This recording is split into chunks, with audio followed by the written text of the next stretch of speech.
મોરબીમાં ઝૂલતા bridge દુર્ઘટનાનો case હાઈકોર્ટે જયસુખ પટેલની જામીન અરજી ફગાવી પીડિતોએ જામીન આપવાનો ઇનકાર કર્યો હતો। ઉરેવા કંપનીનો માલિક છે જયસુખ પટેલ। પુલ દુર્ઘટનામાં 135 લોકોના મોત નીપજ્યા હતા।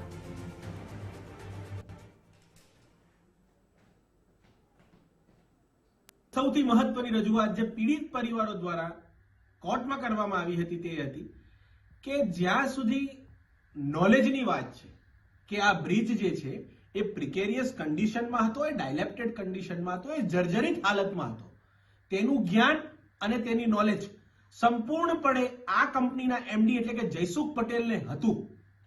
કારણ કે પીઆઈએલ દરમિયાન અને પોલીસની જ તપાસ દરમિયાન ઘણા બધા કાગળિયાઓ એ ફ્લોટ થયા છે જે અનુસંધાને ઓરેવા કંપનીના લેટર પેડ પર અને જયસુખ પટેલની સાઇન દ્વારા એવા લેટરો ટાંકવામાં આવ્યા છે નગરપાલિકાને વિવિધ જગ્યાઓએ, જ્યાં તેમને પોતે જ એવી રજૂઆતો કરી છે કે સાહેબ આ પુલ જે છે એ જર્જરિત હાલતમાં છે, એના ઉપર ક્યારે પણ અકસ્માત થઈ શકે છે।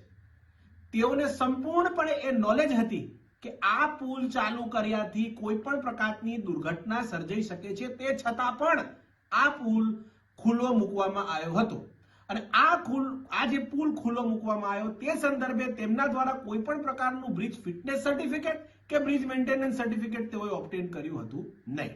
આ તમામ રજૂઆતો સાંભળીને નામદાર ગુજરાત હાઈકોર્ટે આજ રોજ જયસુખ પટેલની જામીન અરજી રિજેક્ટ કરી છે।